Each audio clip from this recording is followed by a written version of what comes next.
Let's move on. Multicolored. This will be fun. Multicolored. We got Back for More. Uncommon. 4 black greens. So 6 total mana. Instant. Return target creature from your graveyard to the battlefield. When you do, it fights up to 1 target creature you don't control. So, I don't know how I should grade these. Should I grade these with the caveat that you don't want to start with them? But assuming you're in these colors, that's how powerful they are? No, I think we should grade them accordingly. That their mana cost does make them worse. So this being in 2 colors does make it a little bit worse. Costs 6. It's instant speed. That's pretty dope. So I think this is like a B minus. It's a 2-for-1. You get something back, and then you hopefully get to kill something of theirs. Or is it like a C plus because it costs 6 mana? Factor in the gold restriction, says some delicious. Yeah, I think you're right. 6 mana, conditional, multicolor. I'm gonna give this a C plus.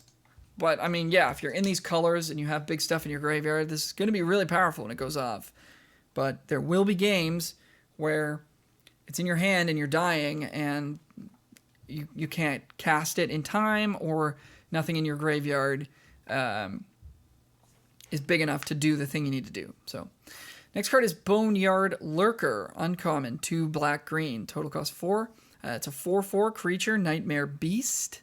Has mutate for 2 Golgari hybrid manas. So you can pay 2 black, 2 green, or 2 black green to mutate it. So it's actually easier to cast as a mutate, even though it's the same converted mana cost of 4. But you could play this in a deck with only swamps or only forests if your intention is to mutate it.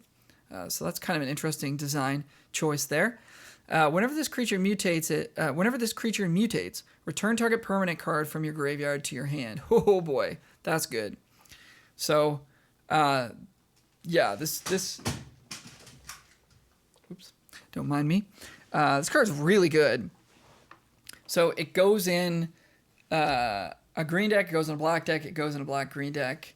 It looks like mutate's going to be pretty easy to enable. It also looks like the mutate enablers are going to be pretty high picks. But man,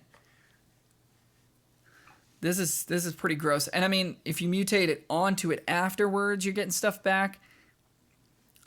Yeah, I mean, I think this is a B at least. I think the only thing stopping this from being a B plus is that, yeah, it is multicolored, and if you're not in black-green, you can't just cast this naturally. Yeah, I think this is a pretty clear B. I like this card quite a bit. Boneyard Lurker. Next card is Back for More. Oh, I'm sorry. Where did that one? Next card is Braccos, Apex of Forever. Mythic Rare. 2 black, green, blue. So total cost of 5. You gotta have black, green, and blue. 6/6. Legendary creature, Nightmare Beast Elemental. Again, this mutate cost is slightly easier to pay than the actual casting cost. So if you're playing this card along with the one we just previewed, you want to be trying to mutate it as your main plan. So this has mutate for 2 Dimir hybrid green. So 2 blue green or 2 black green. So total cost of 5, but you only need either blue and green or black and green to make this happen. Has trample, 6/6 trample. You may cast Braccos Apex of Forever from your graveyard using its mutate ability. Sweet. So here we're starting to get into some graveyard shenanigans. We've seen this black-green card we just looked at, Boneyard Lurker, that returns something from graveyard to your hand. We saw Back for More, returns a creature from your graveyard to the battlefield, makes it fight. We saw that cycling 11/11 creature that wants to go to your graveyard to reanimate. So if there is a reanimation thing, it's going to sort of circle around these rares and uncommons. But if you get a few of them, then you can definitely bump up those self-mill cards. The mole, the 3/3 mole in green, and the Raised Dead in black that mills you for 3. Those get way better if you have this Braccos card. And it looks like it's going to see more play in black-green than blue-green. But Yeah, I mean, I'm down with this. If we're assuming it's a 2-color card off of the mutate cost, looks like a A-. Maybe it's an A. The fact that you can just, once you've cast it once, you can just repeatedly recast it. The only things it doesn't have are like reach or flying or lifelink, stuff that would really put it over the top. It's not necessarily going to get you back from behind if you're dying to flyers or burn or aggressive stuff. So I think I'm going to start it at A-. The mana cost is a little bit prohibitive as well. And starting your draft with this is not the best idea because you don't want to be in 2 colors. I'm actually going to bump this down to B+, just because of the cost restriction. No, we'll stay with A-. I mean, this is good enough that you would probably, if there wasn't... this is probably better than even the best removal. Just because once you do cast it, you get to repeatedly play it again. I think it's an A-. That's tough, though. We'll find out. Channeled Force is next. Uncommon, 2 blue red, CMC 4. Instant. As an additional cost to cast this spell, discard X cards. Target player draws X cards. Channeled Force deals X damage to up to 1 target creature or planeswalker. So, if your target dies or gets bounced or gets sacrificed, I think you still get to draw. You still get to draw the cards. So this spell will still resolve as much as it can. Or if you were, I don't know, unable to draw X cards because of like Narset or something like that, you would still get the X damage. So it'll resolve as best it can. It's kind of weird though, because like you need to have a pile of cards in your hand for this to do anything. So it kind of just lets you cycle a bunch of cards for free and deals damage to target creature, planeswalker. So for this to deal like 4 damage, you have to have 5 cards in your hand, including it. I guess 4. I mean, maybe if this deals 3, that's good enough. It's costing you the card in itself. So you're not even up, you're down cards by playing this. I don't like this card. I'm giving this a D. I don't expect to play this card. It seems way too much setup cost. Oftentimes, like if you draw this late, it's not going to do anything. I'm out. Okay, next card is Shovelbane of Monsters. Mythic Rare. Black-green for a 1/3 legendary creature human rogue with Death Touch. At the beginning of your upkeep, if your opponents control no permanents with bounty counters on them, put a bounty counter on target creature or planeswalker an opponent controls. Whenever a permanent an opponent controls with a bounty counter on it dies, you gain 3 life and draw a card. So we got a 2-mana 1/3 Death Touch in green-black. That's maybe a C. And then I guess if it draws you a card, it's a little bit better than that. If you draw multiple cards, then it's quite good, I guess. This one's pretty tough to evaluate. I want to call this like a C+. If I was looking at a draft, I mean, I would take good removal over this. I would take medium removal over it. It's in 2 colors, so it locks me in. If I was in black-green, I feel like this would perform as an above-average common. So even though it's mythic rare, I think it's a C+ to me. So let's enter that in. Shovel, C+. Next card is Death's Oasis. White, black, green for a rare enchantment. Whenever a non-token creature you control dies, put the top 2 cards of your library into your graveyard, then return a creature card with lesser converted mana cost than the creature that died from your graveyard to your hand. What? Whenever a non-token creature you control dies, mill 2, then return a creature card of lesser converted mana cost to your hand. So if my 3/3 dies, I mill 2. Or if my 3-mana card, 3-mana creature dies, I mill 2, and then I can return a 2-mana creature or a 1-mana creature to my hand. Okay, Got it. Pay 1 colorless, sacrifice it. You gain life equal to the greatest converted mana cost among creatures you control. Not sure what I'm supposed to do with this card. So it's good later when I just have a bunch of stuff in play and then I can get other stuff back. I can sacrifice it to gain some life if I'm behind. It's in 3 colors. This effect doesn't seem that powerful to me. Because the mana is choked. I mean, if this just said mill 2, return any creature from your graveyard to your hand, then this was an engine. But the fact that it has to be smaller, I'm not interested in this card right now. I'm gonna give this a D. Maybe it's just a build around card. I don't know. I don't even know how you would build around it. Plus, it's not in red, so you wouldn't want to be like sacrificing stuff. It's non-token. This card's weird. Giving it a D. Next card is Dire Tactics. Uncommon. White-black for an instant. Exile target creature.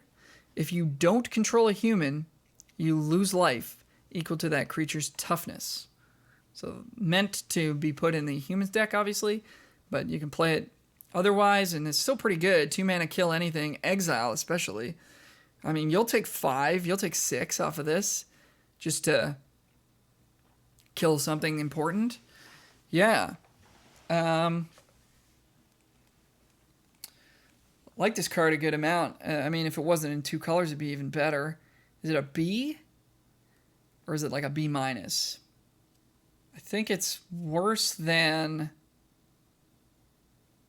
I mean, just because it's in 2 colors, it's a little bit worse than Blood Curdle. So yeah, I think it's a B minus. If you're in black-white, it's like an A. But it's just the mana restrictiveness, you know? All right, next card is Eerie Ultimatum. White, black, green. So 7 total mana. 3 of which are black, 2 of which are green, 2 of which are white.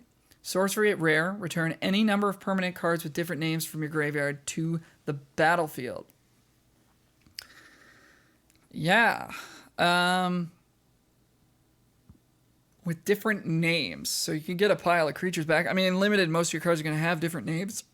Excuse me. So you can probably look at this as return all creatures from your graveyard to the battlefield. That's pretty good.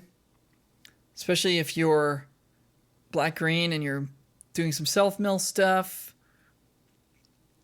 Would you ever want to first pick this card, though? That's the tough thing about these multicolored, especially with a mana cost this prohibitive. Like, if you first pick this card, it's not making your deck unless you're exactly black, green, white. So again, I don't think I would draft this over the best removal. So I'm going to go B minus here. I think it's worth taking a flyer on. It's better than like some of the better commons, just because if you can put this deck together, you'd be pretty fired up about it. Hard to evaluate these, for sure. But that's my impression of it right now. All right, Emergent Ultimatum is next. Black, green, blue. It's the Sultai colored Ultimatum. By the way, Some Delicious Sky fully called the ultimatums, so. Rare. Sorcery. Search your library for up to 3 monocolored cards with different names and exile them. An opponent chooses one of those, shuffle that card into your library. You may cast the other cards without paying their mana cost, and then you exile Emergent Ultimatum. So you get to search up your 3 best cards that aren't in play at the moment. So if you've already drawn your bomb, you don't get to search it. Then the best one goes away.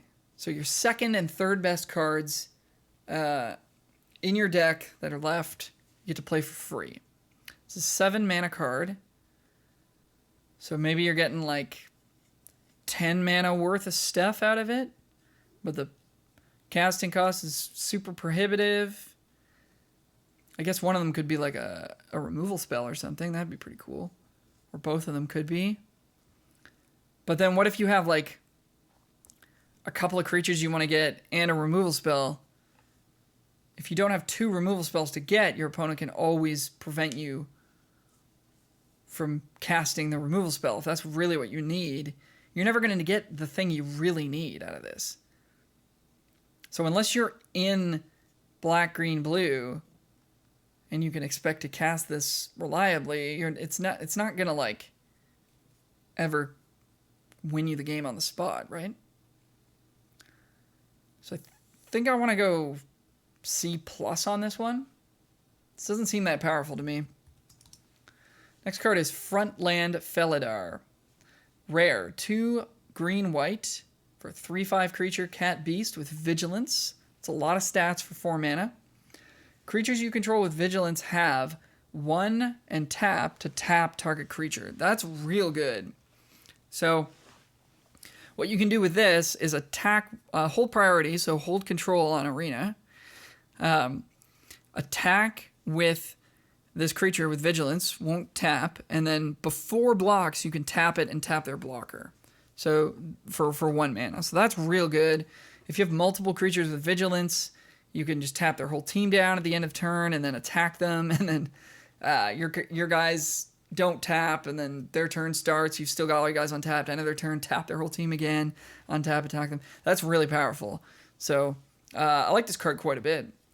Obviously, it's 2 colors, so whether or not you want to start with it is I guess questionable, but I think this is at least a B.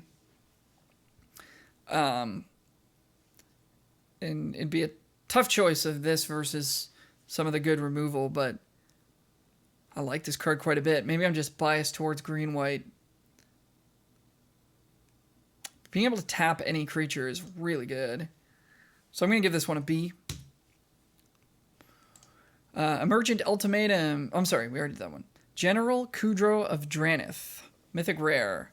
1 white-black for a 3/3 legendary creature human soldier. Other humans you control get +1/+1. Whenever General Kudro of Dranith or another human enters the battlefield under your control, exile target card from an opponent's graveyard. That probably won't matter all that much. Pay 2 mana, sacrifice 2 humans, destroy target creature with power 4 or greater. So if you're in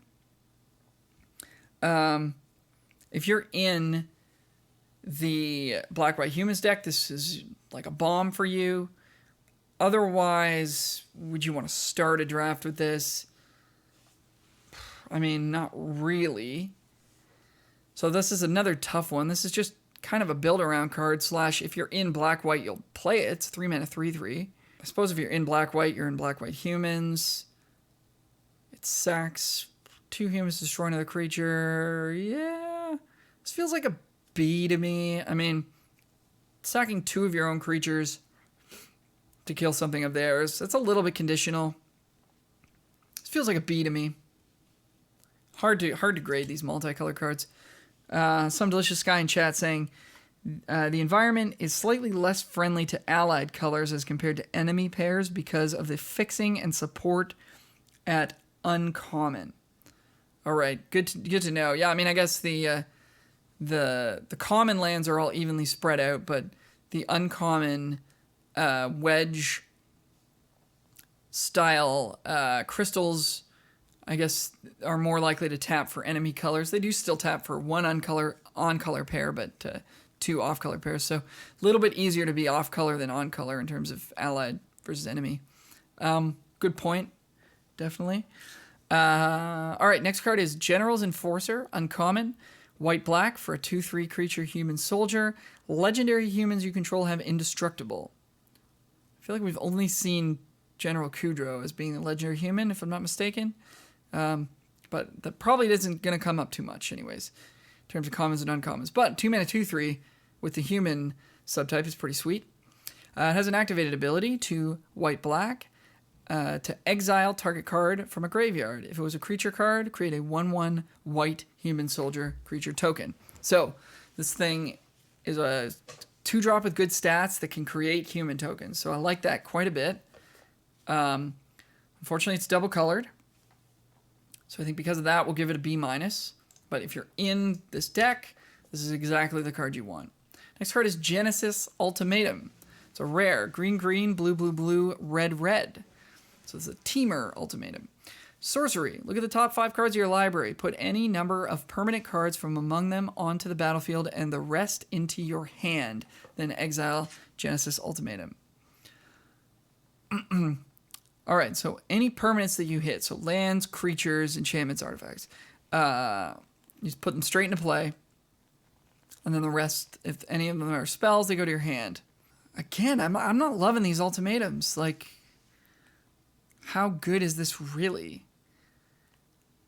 Especially if you hit a couple of lands, it's like, let's say you hit like on average, you're gonna hit like 2 lands, maybe a creature or 2, and like a couple spells. So once you have 7 mana out, you don't care about lands anymore. So this is essentially like a draw 3, and then you get to maybe put a creature or 2 into play. So that's some free mana there. You get to draw another card. But the casting cost is so prohibitive. I like this one less than I like the Emergent one. And I didn't even like that one. I'm going to give this a C. At least the Emergent one, you get to search for really good cards. There's a good chance you just whiff on useful stuff with this one. If you ever get to cast it at all. So, C for Genesis Ultimatum. Next card is Iluna, Apex of Wishes. Mythic Rare, 2 green, blue, red for a legendary creature, beast, elemental, dinosaur. It's a 6/6. So 5 mana 6/6 if you can cast it.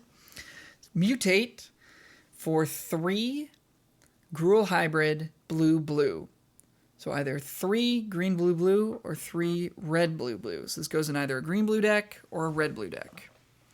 Or all 3. 6/6 Flying Trample. Whenever this creature mutates, exile cards from the top of your library until you exile a non-land permanent card. Put that card onto the battlefield or into your hand. All right, so I'm interested in this more so than the ultimatum, because at least on its own, it's a giant threat that's going to kill your opponent. If you mutate it, you're getting a 6/6 Flying Trample for 6, and another free card either in your hand or in your graveyard. That's really good. If you're able to cast it for 5, you're getting a 6/6 Flying Trample for 5, which is really good. Then you can mutate onto it from there and repeatedly get things. So this card looks like an A to me. I think you can pick it early, hoping that you're just going to with the intention of just mutating it, and then look to splash into the 3rd color as a way to backdoor cast it. I think this card is first pickable and quite powerful. So we'll give it an A. Next card is Inspired Ultimatum. Rare, blue, blue, red, red, red, white, white. Sorcery. Target player gains 5 life. Inspired Ultimatum deals 5 damage to any target, and then you draw 5 cards. All right, well, this one's quite a bit better than the last couple we've seen. So you're removing something, you're putting yourself back in the game if you're a little bit behind by gaining 5, and then drawing 5 cards is really ridiculous as well. So if you get this off, it should be pretty easy to win from there. So yeah, this card, let's see. My favorite of these ultimatums so far was, I guess, the Eerie one, the Abzan one, and that one we gave a B-. I think this Jeskai one is at least worthy of a B. So let's start there. But it's very hard to cast, but if you do, you're going to be pretty happy with yourself. All right, next card is Kinan Bonder Prodigy. Mythic Rare, green-blue for a 2/2 legendary creature, human druid. Not really in the human colors, but maybe that matters at some point. Whenever you tap a non-land permanent for mana, add 1 mana of any type that permanent produced. So a non-land permanent for mana. So how often is that going to happen? If you're playing those artifacts that tap for multiple colors, you'll get an extra mana. If you've got the green 2-drop that taps for mana, you'll get something extra out of that. So probably not all that often. It has an activated ability, 5 green-blue. Look at the top 5 cards of your library. You may put a non-human creature card from among them onto the battlefield. Put the rest on the bottom of your library in a random order.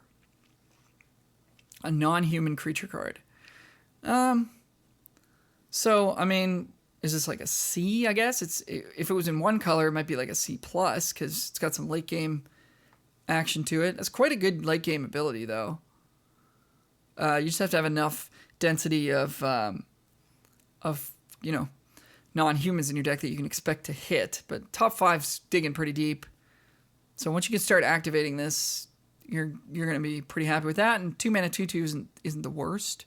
The mana ability I don't think is going to come up very often. So that all adds up to a C or a C plus. Started at C, I think. 2 colors, tough to cast. It's going to be a while before you can activate it. Could be a little bit better than that, but we'll see. All right, next card is Labyrinth Raptor. Black-red for a 2/2 creature, nightmare dinosaur at rare. It has menace. Whenever a creature you control with menace becomes blocked, defending player sacrifices a creature that is blocking it. You can pay black-red to give creatures you control with menace +1/+0 until end of turn. So 2 mana 2/2. They have to double block it. It's probably still going to die when they do, even though you probably will get to kill both of the creatures that are blocking it. Potentially. I mean, I guess if they block it with like a 2/2 and a 4/5, they just sack the 2/2 and eat it. So, pretty good aggressive card. Gonna make blocks awkward for your opponents. Not a bomb by any means. I think it's a C plus. It's in 2 colors, so you don't want to start with it. But if you can cast it, it's gonna be pretty sweet, especially early on. I mean, later it's not the best, but it does pump up at least and can threaten to trade with stuff. And if you do have a bunch of menace stuff going on, which you're supposed to in black-red, it can pump up your whole team. So, but yeah, I like it at C plus. Next card is Lore Braccos, uncommon. 1 blue-red for a 2/3 creature lizard beast. Has mutate for is it. So blue-blue, red-red, or red-blue. Total of 2 mana. So it's cheaper to mutate and a little bit easier to cast as well, to mutate. Whenever this creature mutates, return target instant or sorcery card from your graveyard to your hand. Oh yeah, that's pretty nice. Yeah, I like this effect quite a bit. If you can, if you can just put this in a deck with a few damage-based removal spells, or maybe a blue draw spell or something, and then if you continue to mutate onto it, you can continue to get stuff back. And I mean, reusing removal spells is about as good as it gets in limited. And the hybrid mana mutate cost makes it a pretty nice one. Fits in multiple decks, so it's not super restrictive to start with it. I think this card's a B. I don't think it's quite as good as like the best removal, but it feels like a B to me. All right, Lair of the Ancient Way is the next card. Mythic Rare. 1 blue, red, white. Planeswalker. 4 loyalty. So 4 mana for 4 loyalty Planeswalker, but you gotta have blue, red, and white to cast it. +1 ability. You gain 2 life. Add blue, red, or white mana to your mana pool. Spend this mana only to cast a non-creature spell. Okay, not great for a first ability. Gaining 2 life is meh.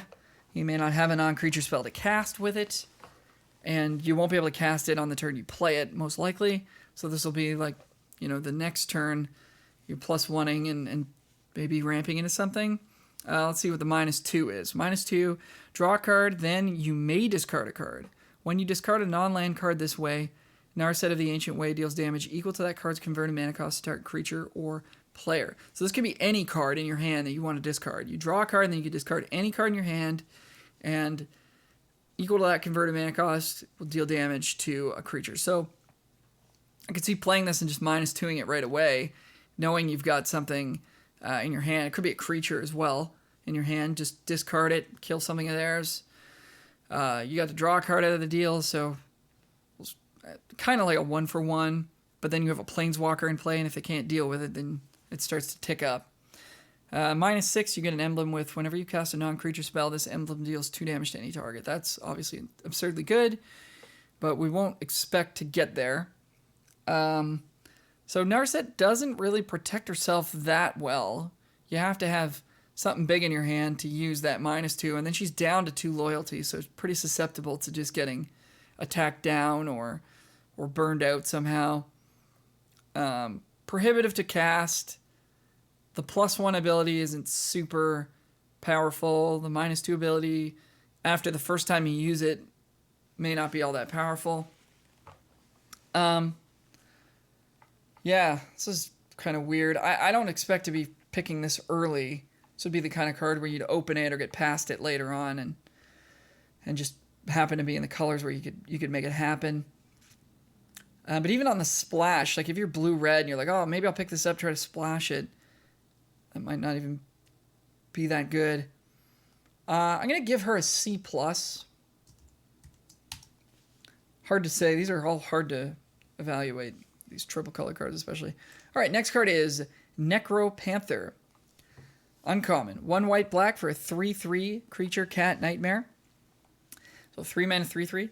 It has mutate for 2 Orzhov. So 2 white-white, 2 black-black, or 2 white-black. Total cost of 4, so a little bit more expensive. Slightly easier to cast, to mutate, but a little bit more expensive. Whenever this creature mutates, return target creature card with converted mana cost 3 or less from your graveyard to the battlefield. Yeah, I'm into this. I mean, 3 mana, 3/3, totally fine. And if you're mutating it, getting stuff back is pretty nice. Of course, Black-White wants to be humans, so it could be kind of tough to get the mutate thing going. So that's kind of interesting. So this might be more of like a wedge splash thing in like a green-white or green-black sort of deck. But, I mean, at its worst, it's a 3 mana, 3/3. I think this feels like a B- to me. You're reasonably happy to just cast it. It doesn't have a ton of synergy with the white-black stuff, but you can definitely play it in a green-white deck straight up or a green-black deck straight up or splash for it in either of those. Converted mana cost 3 or less. Fairly easy to come by, I think. Yeah, I think it all adds up to being about a B-. Next one is Nethroi, Apex of Death, Mythic Rare, 2 white, black, green for a 5/5 legendary creature, cat, nightmare, beast. 5 mana, 5/5. It's got mutate for 4 Selesnya, black. So 4 green, black, 4 white, black. Total of 7. So if you mutate it, it costs 7. If you cast it, normally costs 5. But a little bit easier if you mutate it. Has Death Touch and Lifelink. Yeah. Whenever this creature mutates, return any number of target creature cards with total power 10 or less from your graveyard to the battlefield. Whew. Okay. So, if this was just 7 mana to mutate, Death Touch, Lifelink, return 1 creature when it mutates, that'd be really good. It's not too prohibitive to cast. You just need to be in green-black or white-black. And I mean, let's be honest, like if you're in black, you're going to likely be in green-black or white-black, more so than, I would think more so than red-black or blue-black. Because there seems to be more multicolor payoffs for the enemy colors as opposed to the allied. So, not super hard to cast. Every time it mutates, you're returning stuff straight to the battlefield. The first time, you might be getting back 2 or 3 creatures, which is crazy. It has Death Touch and Lifelink. I mean, what's not to like about this card? I think this card's an A. And if you just cast it for 5, you're pretty psyched as well. You mutate onto it after that. It's either an A or an A-. I'm going to go with A. This card seems very, very pushed. So A for Nethroi, Apex of Death. Next card is Offspring's Revenge. Rare. 2 red, white, black for an enchantment. 5 mana for an enchantment. At the beginning of combat on your turn, exile target red, white, or black creature from your graveyard. Create a token that's a copy of that card, except it's a 1/1. It gains haste until your next turn. The beginning of combat. So the turn you play this, you can get something back, but it's a 1/1. So how good is that? What are you going to do? Attack with it? Probably not. If it has flying, then yeah, cool. Maybe it lets you mutate onto it later. You got to exile it from the graveyard, so there's only going to be so many times you even get to activate this thing. This looks bad to me. So I'm going to go with D on this. I'm not excited about this, nor was I excited about the Abzan one. So I'm off of this card. I don't know. I don't get what it's telling me to do. Next card is Parcel Beast. Uncommon. 2 green-blue for a 2/4 creature, elemental beast. 4 mana, 2/4. But you can mutate it for just green-blue. Just 2 mana. It has an activated ability. 1 and tap. Look at the top card of your library. If it's a land card, you may put it onto the battlefield. If you don't put it onto the battlefield, put it into your hand. So kind of the Risen Reef ability. Yeah, that's pretty sweet. So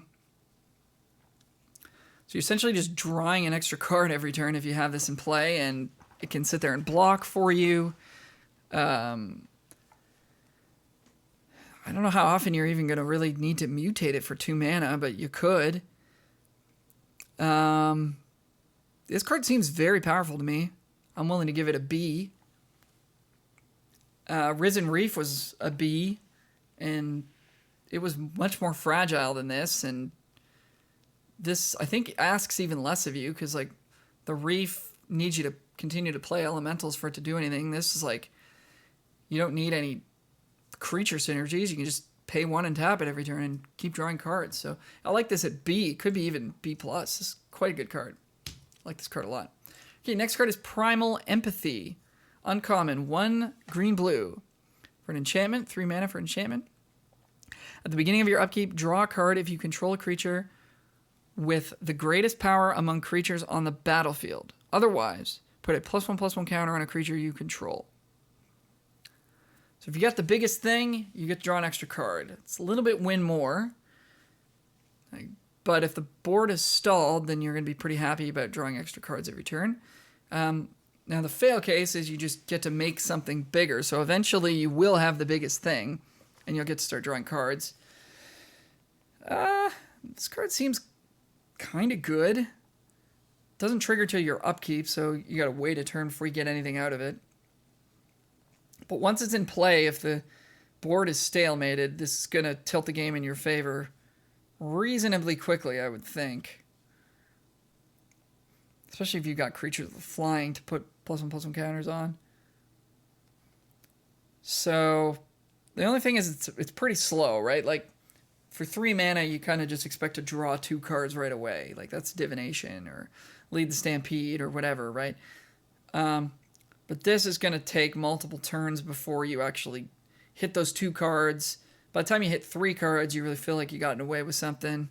That's, 3 turns after you played this, so 4 turns later. It doesn't do anything the turn you play it. It doesn't affect the board in any meaningful way. So the more I talk about it, the less I like it. I'm going to give it a C-. It seems slow and maybe not powerful enough to really get there. But, I mean, in a stalled board state, you will win eventually from having played this card. So you'll put it in your deck, but it won't be among the best cards in your deck, I don't think. But maybe it's really good, and I'm wrong. It's possible, too.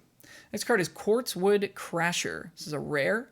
2 red, green. Total of 5 mana for a 6/6 trample. It's a dinosaur beast. Whenever 1 or more creatures you control with trample deal combat damage to a player, create an XX green dinosaur beast creature token with trample, where X is the amount of damage those creatures dealt to that player. Jeez. So 5 mana, 6/6 trample, really good. It's like a B+. Then every time it hits your opponent, it makes more creatures, which, whenever they hit your opponent, make more creatures. Love it. Love it. Yeah, this looks like an A to me. It's in 2 colors, but I think you'd first pick this card and just go for it. It's really good. Pretty hard to kill. You can mutate onto it if you want. Get it flying. really get there. Plus, like, the turn you play it, if you have a creature with trample already, then you might be making another creature right away. It looks very, very powerful. I'm going to give it an A. Next card is Regal Leosaur. Uncommon. Red-white for a 2/2 creature dinosaur cat. With mutate for 1 Boros. So 1 white, 1 red, or 1 red-white. Total of 3 mana. So 1 mana more expensive to mutate, but a little bit easier to cast. Whenever this creature mutates, other creatures you control get +2/+1 until end of turn. Okay. So that's pretty good. I mean, unfortunately, it doesn't give itself +2/+1 because it'd be pretty nice to just mutate this onto something, get the bonus, and just be able to attack right away. But, you know, giving your whole team +2/+1 is going to be good if your deck is set up for that. Even if it's not, if you're aggressive, it's going to be pretty annoying for your opponents to have to trade down in order to block your 2/2s because they became 4/3s and are now crashing into them. So this card seems pretty powerful to me. It's cheap. It's aggressive. It's got... I mean, even if you just play it as a 2/2, you can mutate onto it and then go from there. I'm not sure if this fits what red-white is trying to do. Red-white seems to be the cycling color, but given that red-white doesn't really look like it wants to do too much in the way of mutation, let's start this one at a B-. Next card is Riel the Everwise. Mythic rare, 1 blue-red for a 0/3 legendary creature, human wizard. 3 mana 0/3, which gets +1/+0 for each instant sorcery in your graveyard. Whenever you discard 1 or more cards for the first time each turn, draw that many cards. This is going to take some building around. I imagine in a blue-red spells-based deck, this could somewhat reliably be a 3/3. Probably usually a 2/2. And then anytime you discard a card for whatever reason, so if you were to play Cathartic Reunion, discard 2, you get to draw a card just for that. And then you get to draw the 3 cards off Cathartic Reunion. So that would make me want to play Cathartic Reunion a little bit more. That other card that makes you discard X cards, I don't know if I want to play that still. Anything that rummages, there is a looter in blue. So there's some synergy to be had with this. But it's asking a lot of you to be better than just a 2/3. So I think this is like a C, or maybe it plays as like a C+. In a dedicated spells deck, it might be closer to a B. If you can really... I guess discarding works with cycling. I should point that out. So maybe that makes it a little bit better, because red's got a lot of cycling. So this could function like a B in the right deck. But, I mean, an 0/3 for 3 that's hard to cast is pretty tough to get behind. So I'm going to start it at C+. Obviously, there's some synergy to be had there. Ruinous Ultimatum is next. Rare. Red, white, black. For a sorcery. Destroy all non-land permanents your opponents control. Okay, there we go. There's a payoff. There's a payoff for getting this mana cost together. Yeah. Let's kill all their stuff. Hard to imagine losing the game after you've played this. Like, typically with sweepers, it's a tough balance because you don't want to overextend. You want to make your opponent overextend and then kill everything and try not to lose your own, try to lose as little of your own stuff as you can. But here you just play your game normally, and then when you get to 7 mana, if you have the right color requirements, you just get to blow up their whole board. So it seems really powerful. If it wasn't so hard to cast, it'd be like an A++, but given the casting cost, I think it's an A-. Start it there. Very powerful. I don't know if you'd want to first pick it or not over like the best removal, but yeah, it's definitely up there. That's a very, very powerful effect. Next card is Savai Thundermane. Uncommon. Red-white for a 3/2 creature elemental cat.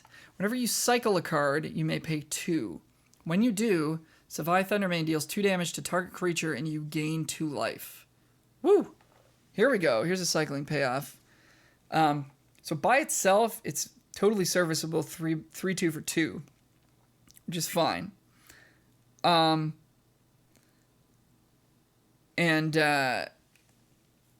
mean, if you're in the cycling deck, you're just shocking their stuff away. It does get a little bit expensive to do multiple activations of this, and it doesn't go to the face, but this is probably insanely powerful. So, you know, in the cycling deck, and even its floor isn't that bad. So this looks like a straight up B to me. It might even be a little bit better than that, but of course you have to be in red-white for this to be what you want. So I don't think you would take this over the best of the best removal spells. But yeah, heck of a payoff for the cycling deck.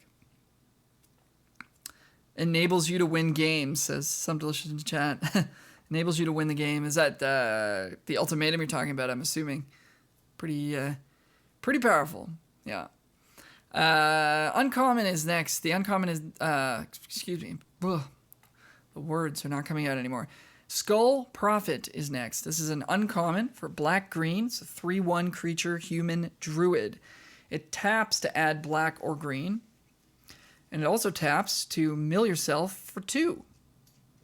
So this is enabling all more of this graveyard stuff. It also ramps your mana.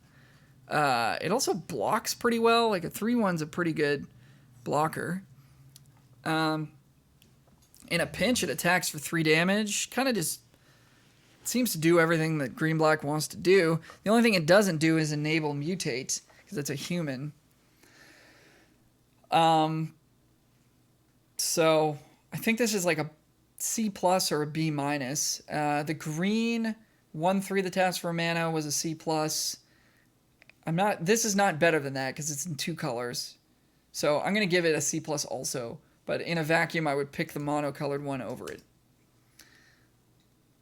But still good. Lots of stuff going on there. Next card is Skycat Sovereign. It's a rare.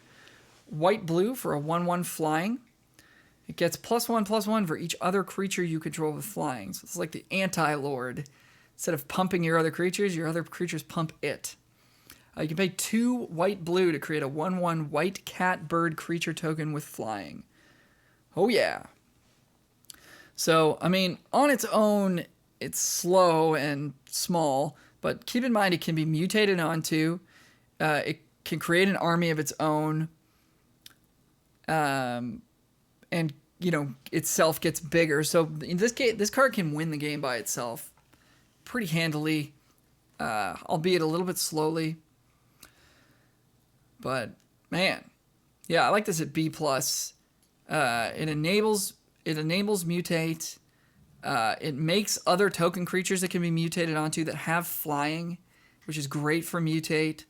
If you just play it, it might already be a 3/3 flying for 2 by the time you get it down. I like this card quite a bit. It seems very, very powerful. Low-level bomb kind of stuff. It's good. Next card is Slitherwisp. Rare for blue, black, black. It's a 3/2 creature elemental nightmare with flash. So 3 mana 3/2 with flash.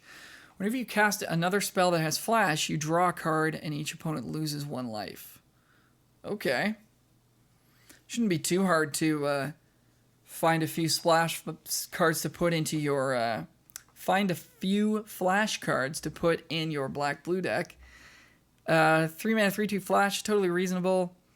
If you draw a card off of this, that's gravy. If you draw 2 or 3 cards, you're probably going to win. So, you know, a 3 mana 3/2 flash would be about a C. This one's tougher to cast, but it does have that upside there for it. So, this is either a C or a C+. It can be mutated onto. Let's give it the benefit of the doubt. Say that getting splashing around and getting multiple colors of mana out, it's not going to be too hard. So I'll give this a C+. Okay, next card is Snapdax Apex of the Hunt. Mythic Rare, 1 red, white, black for a legendary creature, dinosaur, cat, nightmare. It's a 3/5. 3/5 for 4. It has mutate for 2 Rakdos white, white. 2 black, white, white, or 2 red, white, white. So 5 mana total there for 3/5 if you want to mutate it. If you want to just cast it, it's a little bit cheaper, but harder to cast. It has double strike. Whenever this creature mutates, it deals 4 damage to target creature or planeswalker an opponent controls, and you gain 4 life. Woohoo! All right, so let's, again, with these Apex guys, I'm assuming we're mutating them and not trying to hardcast them.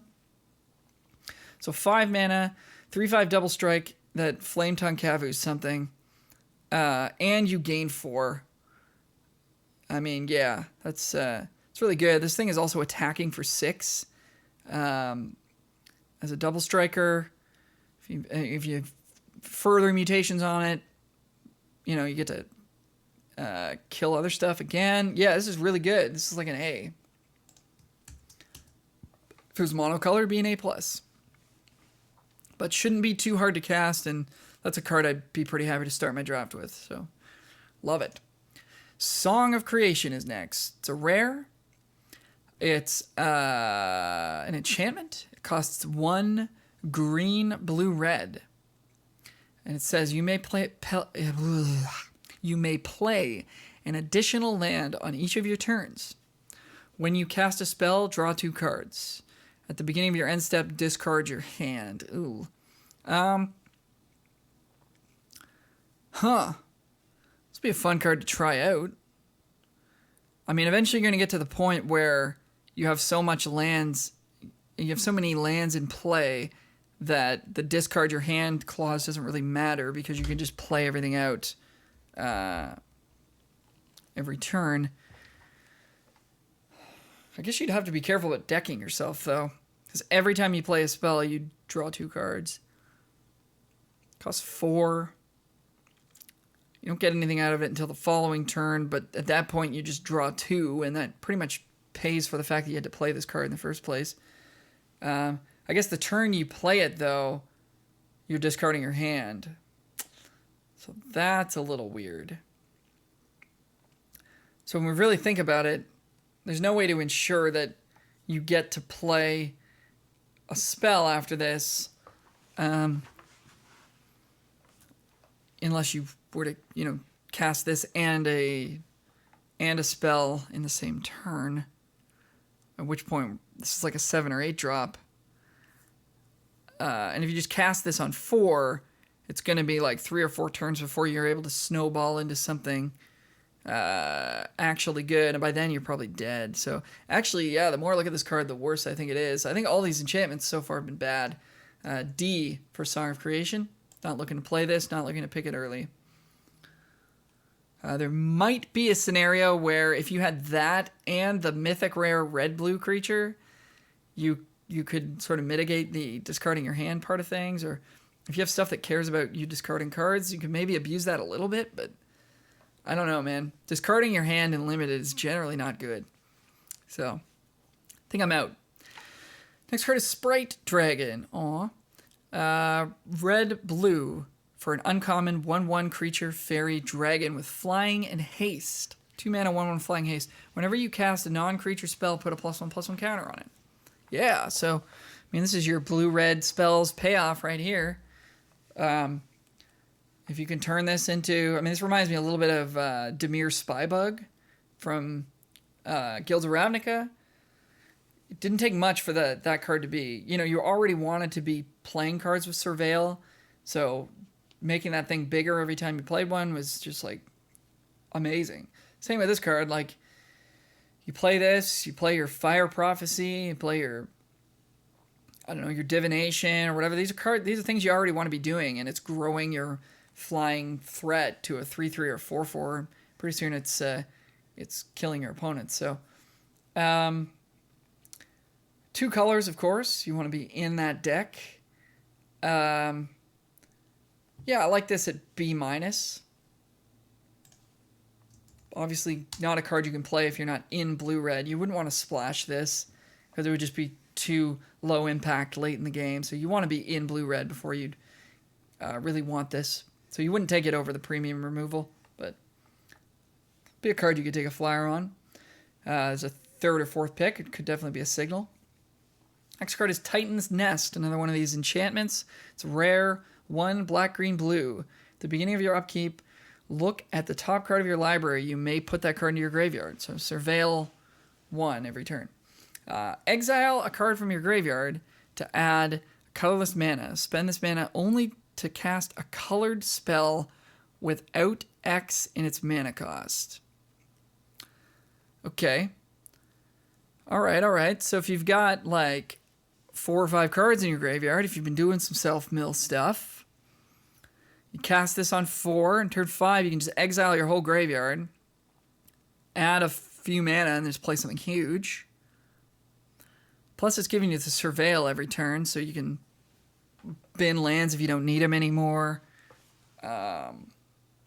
This one I like more than the others. At least you can cheat on mana with it. It's probably great in like Legacy or something. That being said, it's extremely hard to cast. You need to actually have something you want to spend a bunch of mana on. So it still doesn't feel like it's much better than a C to me. So if you're in these colors, it's probably worth playing this just to sort of get the draw filtering and maybe get to put something down early, but you're not super fired up about it, I don't think, at any point. Next card is Trumpeting Gnar. It's an uncommon, 1 green-blue for a 3/3 creature beast with mutate of 3 Simic. So 3 green, 3 blue, or 3 green, total of 5 for 3/3. Whenever this creature mutates, create a 3/3 green beast token. So if you're mutating this for 5 mana, you get an extra 3/3 out of the deal. If you're just casting it on curve, you're getting a 3/3 for 3. If you mutate onto it, you're getting another 3/3. So it's all about 3/3s. I don't mind this one. Enables mutate. Has mutate itself. Pays you off for wanting to mutate. Those are all good things. This is either like a B or a B-. I think I'm going to start it at B- since it's multiple colors. Wouldn't take it over good removal, but boy, if you're in green-blue, you're going to be pretty psyched about that. And it's also flexible. It goes in just green or just blue with the mutate cost, so not the worst. But I think it's a little bit better to be playing this on curve as opposed to trying to mutate it onto something else, for whatever that's worth. It's better to have the 3/3 early and then mutate something onto it later and get the bonus creature than to mutate the 3/3 with no other abilities onto something else. And I don't know how good that is, but yeah, I don't know. Making free creatures is pretty sweet. So B- for Trumpeting Gnar. Next card is Vadrak, Apex of Thunder, Mythic Rare for blue, red, white. Total of 3 mana for a 3/3 flying first strike. Hello. It has mutate for 1 Azorius red. So 1 white red or 1 blue red. Total of 4. So again, we'll assume that we're mutating this and not hard casting it. Not too hard to do if you're in Izzet or Boros. 4 mana 3/3 flying first strike is definitely worth drafting around.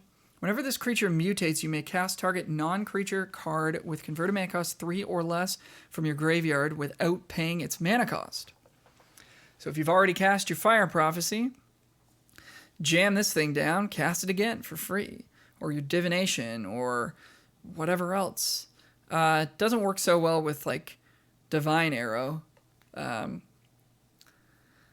man, it's a lot of text and stats on a pretty cheap creature. This is only a 4-drop if you're mutating it. And not terribly hard to cast either. So, yeah, I like this one at A. It's maybe not the super bomb that some of the other ones are, but it comes down early and can repeatedly cast your spells from your graveyard, and it doesn't exile them or anything. Like, repeatedly casting a Fire Prophecy every time you mutate this is really strong. So I like this at A. Next card is Whirlwind of Thought. This is another one of these enchantments. Rare, 1 blue, red, white for an enchantment. Whenever you cast a non-creature spell, draw a card. Yeah. All right. I mean, this is maybe the best of these that we've seen. It's still extremely hard to cast. But I mean, still, if you haven't triggered this 3 times, you haven't really gotten your value for it because you could just play Divination instead. Yeah, I don't love these enchantments. I'm going to give this one a C, I think. Maybe a C-. I mean, it's worse than the Divination card for sure. Can't remember the name of that card, but it's worse than that because that's just 3 mana draw 2, and sometimes it does something else as well. I can't remember what the upside was. Brain's getting tired. Anyways, this is worse than that. It does pay you off for doing things you want to do anyways, but it also takes up your 4th turn. I'm thinking C- for this one. Maybe even D+. Started at C-. Maybe these things are better than they look to me, but I don't like them. All right, our last... Oh, no. Second to the last gold card here. Winota, Joiner of Forces. Mythic rare, 2 red, white. For a 4/4 legendary creature, human warrior. Whenever a non-human creature you control attacks, look at the top 6 cards of your library. You may put a human creature card from among them onto the battlefield, tapped and attacking. It gains indestructible until end of turn. Put the rest of the cards on the bottom in a random order. Whoa. Whenever a non-human creature you control attacks. So this needs for you to be playing with non-humans, and then it needs you to have humans in your deck enough so that you can kind of reliably hit them off your top 6. But then it just comes straight into play. It's attacking. It can't be killed that turn. So it's totally free attack. Free creature in play. It's in red-white. So I guess you just need to know you have enough non-humans and humans. You want kind of like an even split between the two. I mean, let's see. If you're playing this card by turn 4, you've probably got like 28, 27 cards in your library by that point. So if you have 5 humans in your deck, other than this one, still remaining in your deck when this triggers, then you're likely to hit 1. So you don't need that many. So if you're playing like 6 or 7 humans, including this and the rest non, I think you would reliably be triggering it. But you do need a good pile of non-humans to reliably trigger it, of course. Other than that, it's a 4-mana 4/4, which is totally good. It's in 2 colors, so you don't necessarily want to start your draft with it. But I think it's a pretty solid B-. Little bit below the good removal, but probably above the best common creatures. Last gold card is Zenith Flare. It's an uncommon for 2 red, white. It's an instant. Zenith Flare deals X damage to any target and you gain X life, where X is the number of cards with a cycling ability in your graveyard. So this is a pretty clear build-around card. Obviously, if you have a lot of cyclers and you're in that deck, you're going to be pretty psyched to play this card. If this is dealing 3, that's excellent. And any more than that, you're really loving it. And of course, this can also go to the face, so it can just straight up kill your opponent. So in the cycling deck, this is the dedicated cycling deck. This is like an A- sort of card. But in a deck that's not playing, 10 plus cards with cycling, I don't see wanting this at all. So you would need to know you were in that deck, I think, or at least be headed in that direction before you took a chance on this. So this is not a super high pick. If you see it late, that deck's open. So this definitely could be a strong signal for the cycling deck.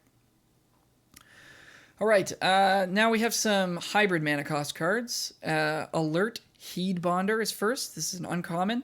1 Selesnya for a 2/4 creature human scout. So green-white hybrids, CMC 3 for 2/4 vigilance.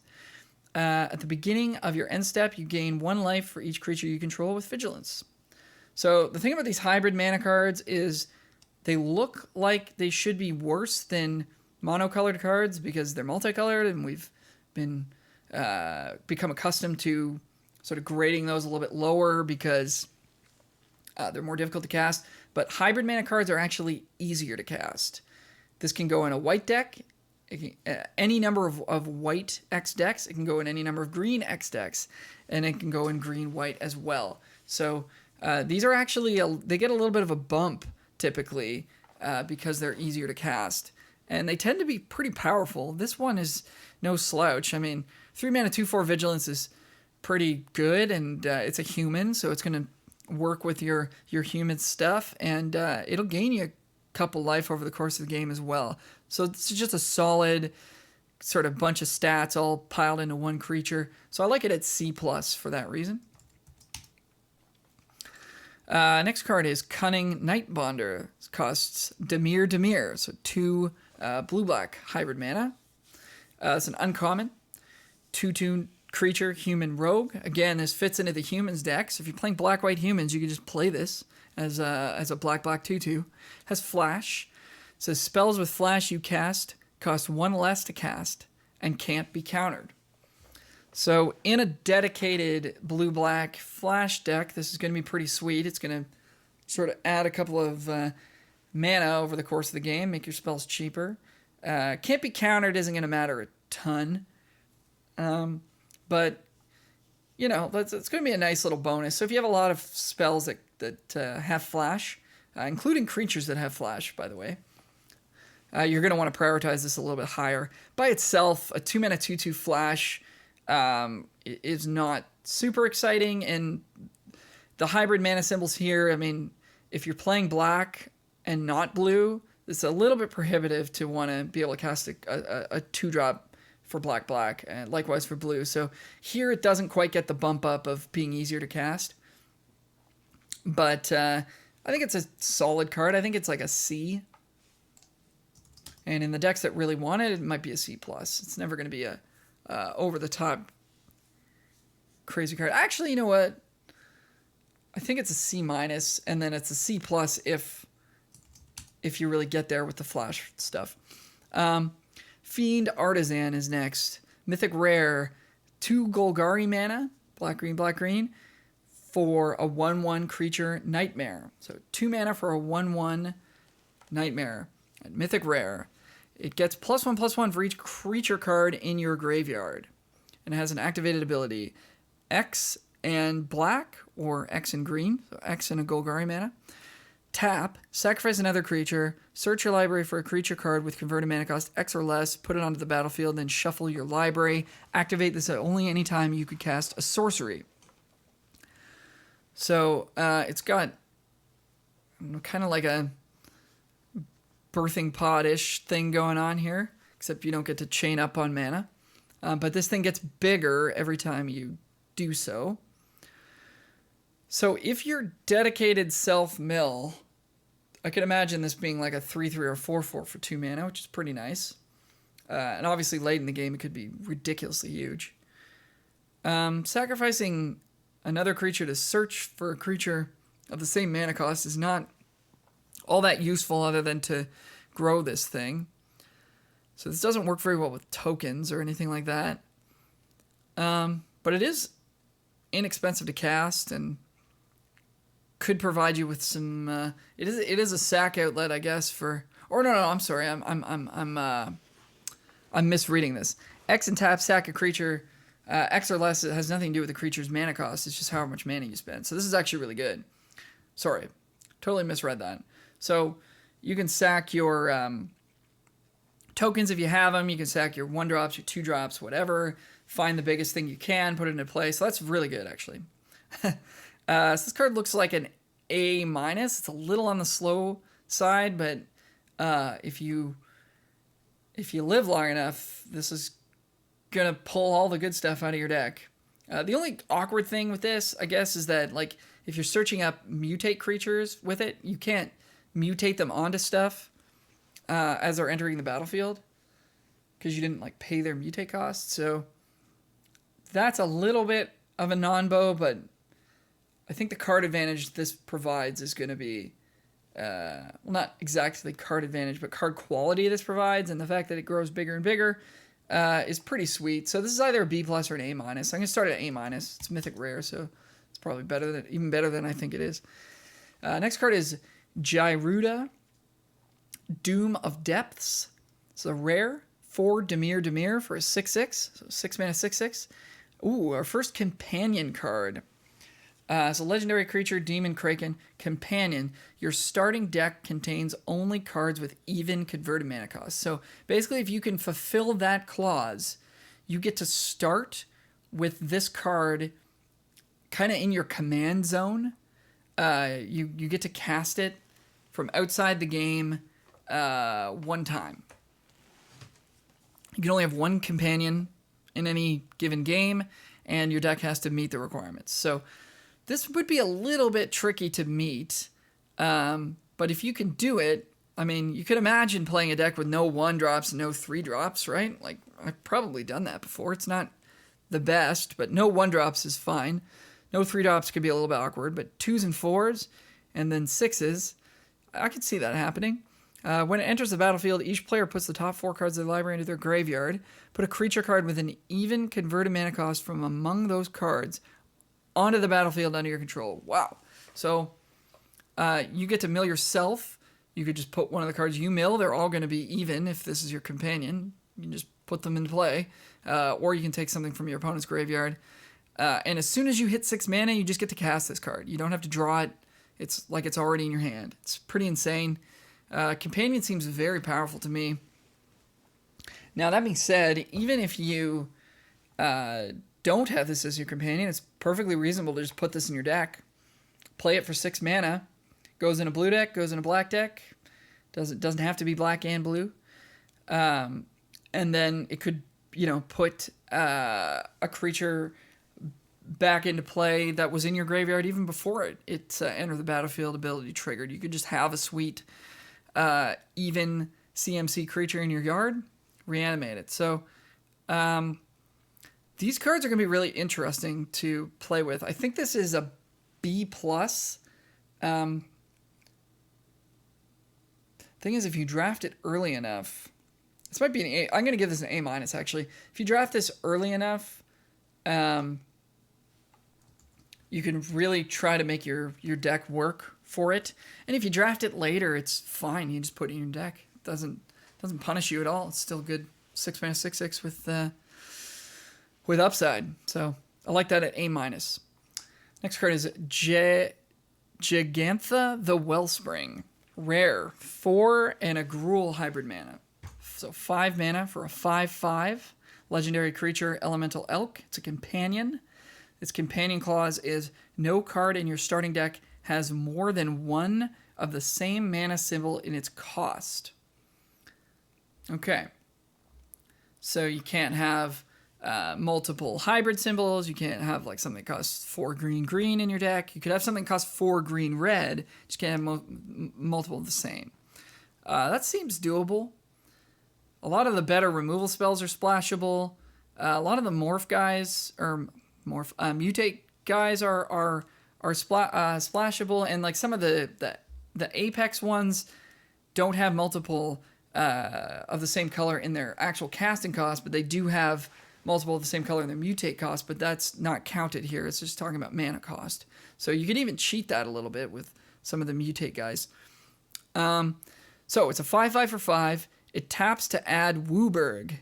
Adds one of each color mana. White, blue, black, red, green. So that's 5 mana. This mana can't be spent to pay generic mana costs. I have no idea what that means. To pay generic mana costs. I'm assuming that means generic mana meaning the numbered part of a mana cost. So, for example, this creature itself has 4 in its mana cost. So all of that 4, none of that could be paid for with this activated ability if I was trying to cast a card like this. Gotcha. Yeah, some delicious sky in chat confirming.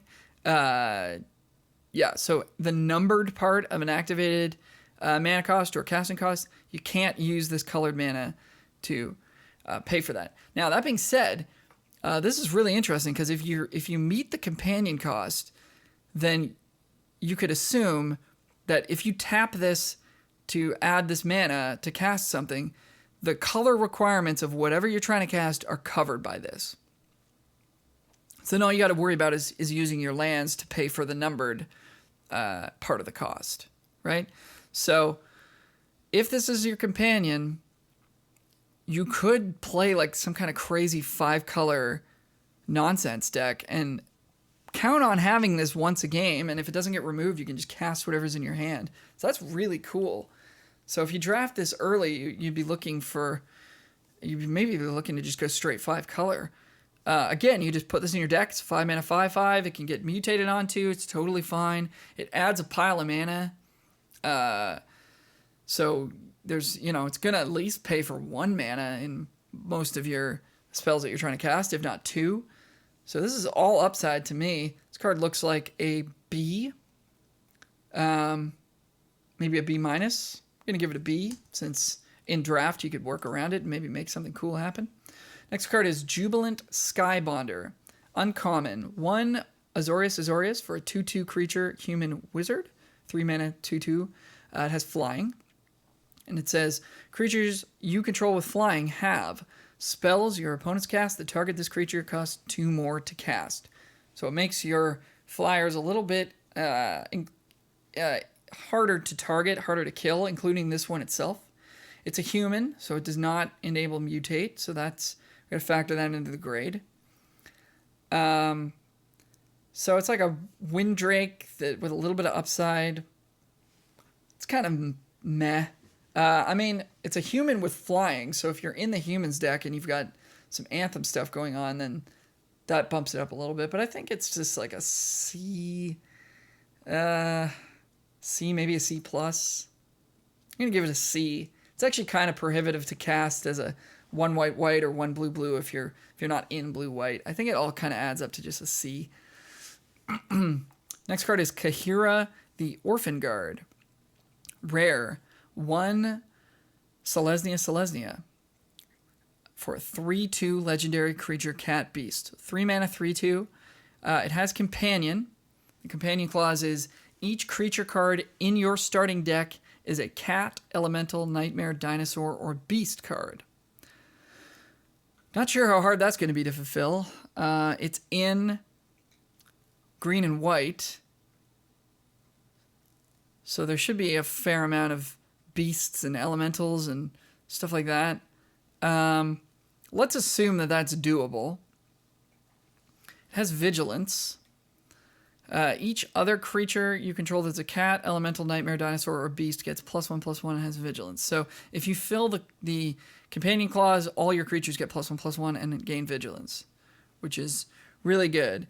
The annoying thing with this card, of course, is that there's a lot of humans in white that seem pretty good, and that vigilance mentor thing is a human, so you're not going to get to sort of do that thing if you want to make this your companion. Of course, if you don't, it's just a 3 mana 3/2 vigilance, which is totally fine. It might pump something up. That's like a C, given that it can sort of be a glorious anthem for all your creatures, and it comes down early if it's your companion. I think that makes it maybe like a B-. It is cheap, so maybe it's even a little bit better than that, but this clause seems a little difficult to make happen. I'm not sure. Maybe in chat you guys can let me know like how easy you think it's going to be to activate this this clause. Like, what are the creature types outside of human? Is this essentially just saying non-human? I don't know. So we'll keep an eye out for that one. Next one is Karuga the Macro Sage. Rare. 3 Simic for a 5/4 legendary creature dinosaur hippo. Has companion. So 5 mana, 5/4 with companion. Your starting deck contains only cards with converted mana cost 3 or greater and land cards. So you can't play 2s, you can't play 1s. That's a bit of a cost. 2 drops are pretty darn important, especially if you don't want to get run over early if you're on the draw.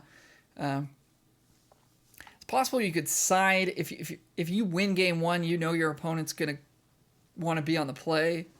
If you lose game 1 and you want to be on the play next game, you could side into a deck that fills this clause, and then you're not as worried about not having 2 drops in your deck. So you can pull some shenanigans with these companion creatures between games in a best of 3 match, where you could change up your deck such that they can become your companion. So when Kruger the Macro Sage enters the battlefield, draw a card for each other permanent you control with converted mana cost 3 or greater. Pretty nice. If you curve into this, 5/4 draws you 2 cards, and then anytime after that, it's hopefully drawing you even more. It's quite good. If you just put it in your deck, it's a 5 mana 5/4, might draw you a card or 2. Still good. It doesn't have evasion or anything, but it does enable mutate.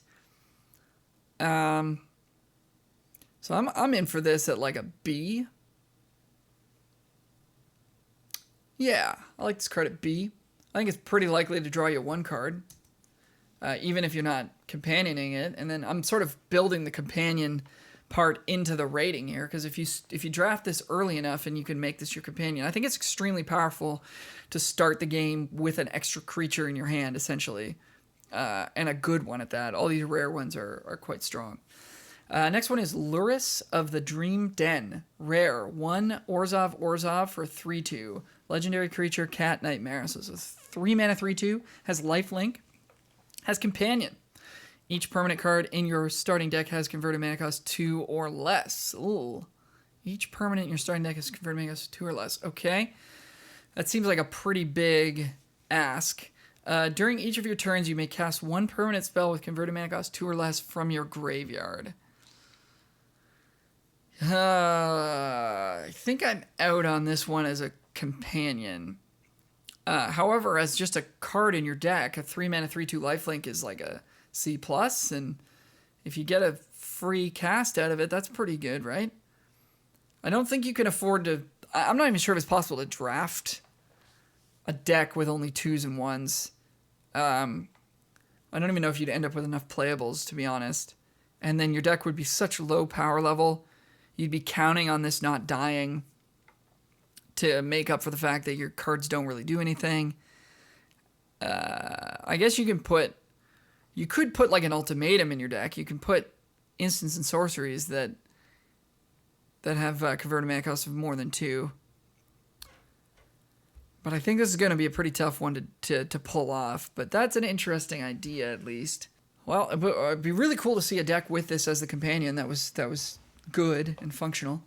But I'm having a hard time imagining that. So I'm going to just start this at C+. 3 mana 3/2 lifelink with a bit of upside. And it can only cast permanents from your graveyard too, so it's not going to cast your removal spells unless the removal spell is dead weight. This card is quite good with dead weight. Quite good. So if you have dead weight, you definitely want to play this. All right, next card is Lutri the Spell Chasers. Rare. 1 Is It for a 3/2 legendary creature elemental otter with flash. It has companion. Each non-land card in your starting deck has a different name. It's pretty easy to do with draft. So this one's looking pretty strong already. When it enters the battlefield, if you cast it, copy target instant or sorcery spell you control. You may choose new targets for the copy. I mean, so yeah, if you've got Fire Prophecy or whatever, you can cast that, cast this, copy it. It's 5 mana total. You get a 3/2 and 2 3 damage burn spells out of that. That's pretty good. That's pretty good. Yeah, the payoff of this is more that you just get the 3/2 for free in your hand, I think, more so than the copy the spell ability. And it would be a pain to be like close to having the deck requirement for this and then being like, I just want to take another Fire Prophecy. I want to play 2 of those, you know? But this card is like, yeah, it's not that powerful, but I still think it's like a B-. It's going to be pretty reasonably easy to fulfill the deck building restriction. And if you can do that, I'm not saying you should pass things like your second and third Fire Prophecy to make this happen, but if you end up there, then that's good upside. Kind of helps your draft go along. And it's obviously a nice tiebreaker if you're sort of humming and hawing between 2 different cards of one of which you already have a copy of, then that might make it a little bit easier to make your decisions. But yeah, I don't think it's so powerful that it's better than a B- or better than any of the good removal spells. Next card is Obosh the Prey Piercer. This is a rare 3 Rakdos for a 3/5 legendary creature Hellion Horror with companion. Your starting deck contains only cards with odd converted mana costs and land cards. This is the opposite of the one we just saw, the Karuga card. If a source you control with an odd converted mana cost would deal damage to a permanent or player, it deals double that damage to that permanent or player instead. So just looking at this as a 3-mana 3/5, it's dealing double damage itself, right? Because it has an odd converted mana cost, so it's already attacking for 6, which is pretty sweet. So if you just put this card in your deck, it's not too bad. It's not amazing. Like a 5-mana 6/5 would be like a C or a C- or something. Now, if your whole deck is doing double damage because you've fulfilled the companion clause, yeah, I mean, makes your 1-drops kind of interesting, doesn't it? I think if you're really fulfilling this clause, you could definitely play your 1-drops, because they're all at worst coming in as 2/1s, or maybe even better than that. So yeah, I'm into this card. You don't get to play 2s, which is pretty. It's a pretty big restriction. I mean, as we've said before. But I'm willing to give this card a B and see how it plays out. I don't think you'd want to take the best removal over it, but you might take this over some of the medium removal and just try to make it happen. Tough to say. These are abilities we've never seen before, so hard to evaluate. Next card is Proud Wildbonder. It's an uncommon 2 Gruul for a 4/3 creature human warrior. So 4-mana 4/3. Has trample. It says creatures you control with trample you may have this creature assign its combat damage as though it weren't blocked. Cool. It's a little throwback to Thorn Elemental. So basically how this works is, say I attack with my 4/3 into your 3/3, you block. I can choose to deal the 4 damage directly to you, the opponent. However, your creature will still deal damage to mine. So mine would actually die in that instance, and your creature would live. But this is pretty sweet if you just need to get through for damage. It's kind of almost like being unblockable for a turn. And of course, this gives this to all your creatures with trample. So if you have this and 2 other creatures with trample, you might just be attacking your opponent for the win that turn. That's pretty good. So also 4-mana 4/3 tramples, no slouch. It's a human. It's probably not going to matter in green or red, but it could. So reasonable stats. Could enable some alpha strikes that would end the game. 4-mana 4/3 trample. I'm going to give it a C. Because outside of red-green, it's a little bit prohibitive to cast. All right, next one is Sonorous Howlbonder. Uncommon. 1 Rakdos for a 2/2 creature human warrior with menace. 3-mana 2/2 menace. Each creature you control with menace can't be blocked except by 3 or more creatures.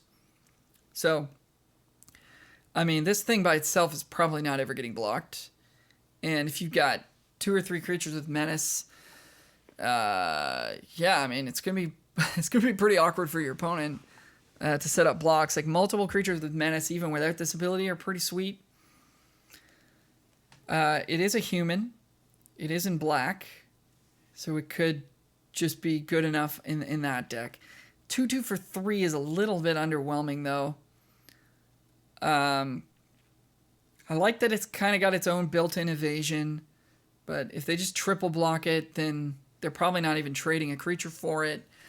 I guess it's kind of tough to race, but it's only a 2/2, so how crazy is that really? If you have a mutant, big mutant with menace, that's going to be pretty good.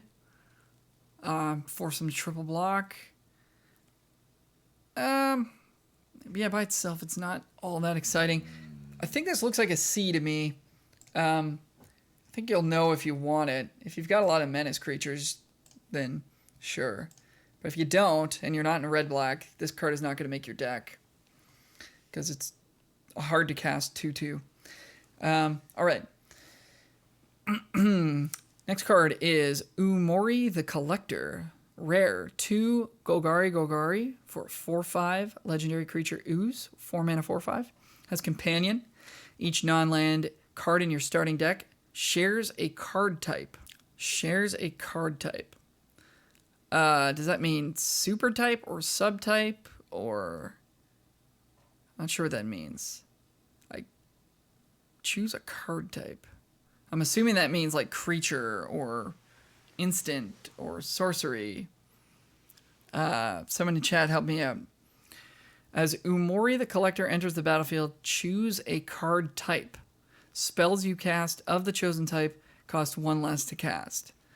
So I'm correct in saying that what you would want to do with this is just build a deck entirely composed of creatures, and then you get this 4-mana 4/5 essentially in your starting hand for free, and then it makes all your creatures cheaper. That seems really good. I mean, the only thing you're sacrificing there is removal at that point, right? Because most of the creatures in this set don't really do much in the way of removal. There's some mutation stuff that does allow for that. So yeah, it's an interesting clause. I mean, just by itself, 4-mana 4/5 is great stats. It can get mutated onto. You'd probably choose creature anyways. You just don't get it in your starting hand for free. So even as it is, I like it as like a B-. So let's bump it up to a B, given that it's got this companion ability, which seems quite strong to me. Next card is Yorion Sky Nomad. It's a rare, 3 Azorius for a 4/5 legendary creature, bird serpent. Has flying, so 5-mana 4/5 flying. I'm already in at like B- or B for this. Companion. Your starting deck contains at least 20 cards more than the minimum deck size. So in limited, we're playing a 60-card deck in that case. And this card does not count towards that. If it's going to be your companion, it doesn't count as part of your starting deck size. When Yorion enters the battlefield, exile any number of other non-land permanents you own and control. Return those cards to the battlefield at the beginning of the next end step. I don't think that's all that good of a payoff, especially if you've got a mutant stack, because if you blink that, it's going to come back unstacked. That's probably not what you want. So I'm not super interested in this blink ability. This also doesn't have flash, so you're not going to be able to sort of do anything too tricksy with it. The companion clause is pretty prohibitive. I mean, playing 60 cards in limited is generally a horrendous idea. Even if it does give you a 5-mana 4/5 flying right off the bat, I mean, maybe that's worth it. Just knowing that you get to cast a giant flyer on 5 is worth playing 60 lands. I have no idea how the math works.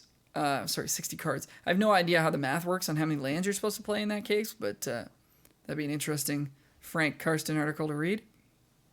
I guess it would just be the same as constructed. You'd play like 22 or 23 or something. Anyways, yeah. I think you just play this as a 5-mana 4/5 flying that's easy to cast, and maybe you get some kind of upside out of it, but I don't expect there to be much. I can give this one a B. Last hybrid card, Zerda the Dawnwaker. It's a rare, 1 Boros for a 3/3 legendary creature, Elemental Fox with Companion. So 3-mana 3/3. Companion clause is, each permanent card in your starting deck has an activated ability. And then its ability is abilities you activate that aren't mana abilities cost 2 less to activate. This effect can't reduce the mana cost to less than 1. And then it has its own ability, 1 and tap, target creature can't block this turn. So this one looks like you can't really fulfill it in limited. So I'm going to assume that that's not possible and look at this as a 3-mana 3/3, can get mutated onto, and it can make creatures unable to block. That ability, even in and of itself, is not super exciting. Since, this is one of your bigger creatures, I don't know if you want to be tapping it. You'd rather be attacking with it. Yeah, Cooper got in the mic there for a second. Whiny boy. So what do we think of this card? It's kind of a little bit hard to cast if you're not in red-white. 3 mana 3/3 enables your mutation stuff. I mean, 3 mana 3/3 is generally what, like a C? So this one being maybe a little bit harder to cast, maybe not. I'm going to say C+. I guess the can't block ability is a little bit of upside. I don't think the companion thing ever happens with this card, so if you're not in white-red, you're probably not going to be super interested in picking this up highly. It's definitely not better than removal in either of these colors. So I think a C+ is good grade for this one.